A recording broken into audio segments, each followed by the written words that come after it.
কবরে চাদর চড়ানো যদি জায়েজ হতো, আল্লাহর নবীর কবরটা আসমান পর্যন্ত হিরেমতি মুক্ত চাদরে ঢেকে যেত, ঠিক কিনা কথা বলে? আল্লাহর নবীর কবরে চাদর চড়ানো জায়েজ নেই।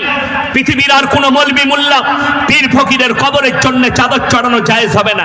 আল্লাহর নবীর কবরে সিজদা নেই। পৃথিবীর আর কোনো মৌলবি মোল্লা পীর ফকিরের কবরের জন্য সিজদা চলবে না। আল্লাহর নবীর কবরে ভালো মন্দ চাইতে পাবে না। পৃথিবীর আর কোনো মৌলবি মোল্লা পীর ফকিরের কবরে ভালো মন্দ চাইতে পাবে না। আমার মুসলমান ভাই, আপনাদেরকে আমি গল্প করিনি। কোরআন খুলুন, 17 পারা। কত পারা বললাম? 17। যাদের বাড়িতে মানে কোরআন আছে খুলবেন। একবারই শেষ পৃষ্ঠা, শেষ রুকু।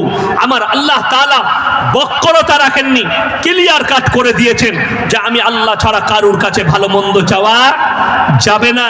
তাতে সে মৌলবি হোক, পীর হোক, ফকির হোক এবং আমার নবী হোক, সবের দাতা সকলে বলুন কে? একমাত্র আল্লাহ। যদি বলেন কোরআন শুনান, আমার আল্লাহ রাব্বুল আলামিন কোরআনে বললেন, ইয়া আইয়ুহান নাসু যুরিবা মাথালুন ফাসতামিউ লা ইন্নাল্লাযীনা তাদউনা মিন দুনিল্লাহি লা ইয়াখলুকু দুবাবান ওয়ালা বিসতামাউ লা ওয়া ইয়াসলুবুহুমুদ দুবাবু শাইআন লা ইয়াস্তানকিদুহু মিন। হে আমার বিশ্বনবী বলো, তোমরা যাদের কাছে ভালো মন্দ চাও তাদেরকে জিজ্ঞেস করো, তারা একটা মাছি পর্যন্ত সৃষ্টি করতে পারে না।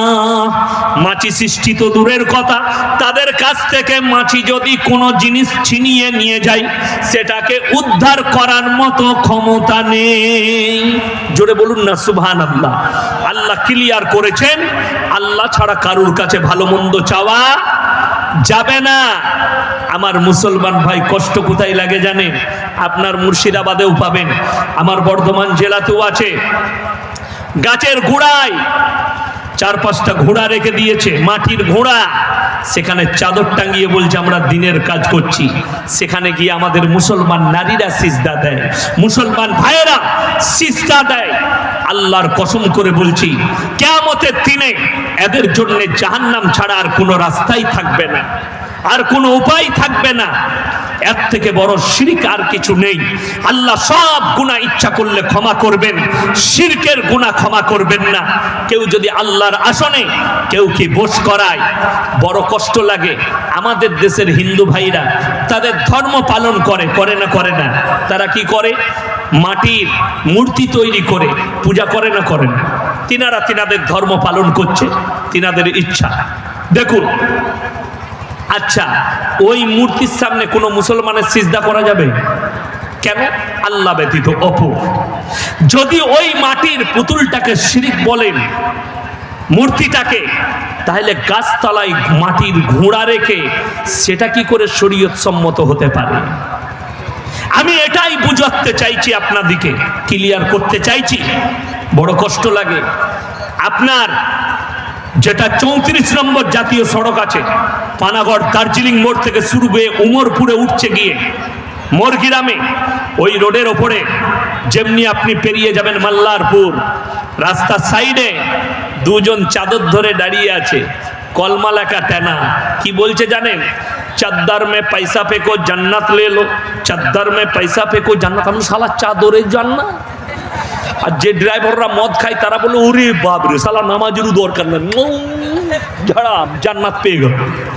এই গুটকা হুজুরের ফতোয়া, জিলাপি হুজুরের। চাদরে পয়সা দে জান্নাত পাবি। চাদরে যদি জান্নাত পাওয়া যেত, আমরা মৌলবীরা নামাজের সিজদায় পড়ে থাকতাম না, এই মসজিদগুলো পৃথিবীতে প্রয়োজন হতো না।